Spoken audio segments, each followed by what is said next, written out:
Really, I just gave him what he wanted to make sure that I was going to be okay and everybody else would be okay.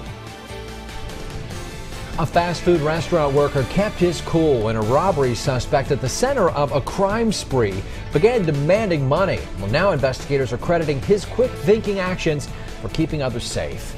Once again, good evening. I'm Josh Smith. And I'm Sarah Diamond. Kingsport police arrested Landon Ferguson and charged him with robbery, kidnapping, and carjacking.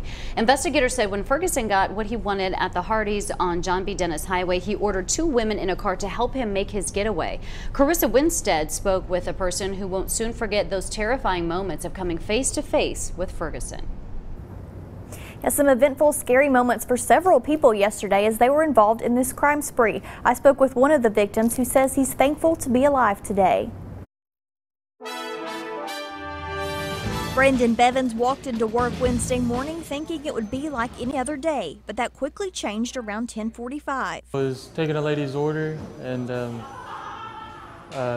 noticed a guy come in with his hood on. He says that's when the man, later identified as 28-year-old Landon Ferguson, demanded money from the register. And that's when I realized that I was being robbed. Bevins says Ferguson told him he had a gun. He says he tried to remain calm. I just agreed with whatever that he wanted and did what he said.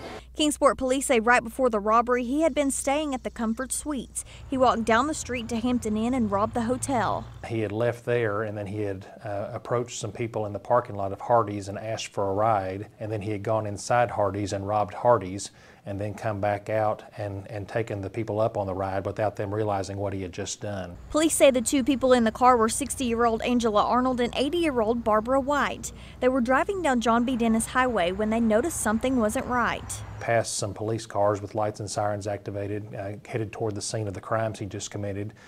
He started acting strange. The people who were giving him a ride started figuring out something was going on. They pulled off to the side of the road. That's when police say Ferguson jumped out of the car. Officers arrested him minutes later. Police credit the quick action from employees for being able to catch him almost immediately. And Bevins says he's relieved no one was hurt. Glad that I didn't get shot. I'm glad that I didn't get shot. This was the main thing. In Kingsport, Carissa Winstead, News Channel 11, in your corner. Landon Ferguson is in jail with bond set at $215,000.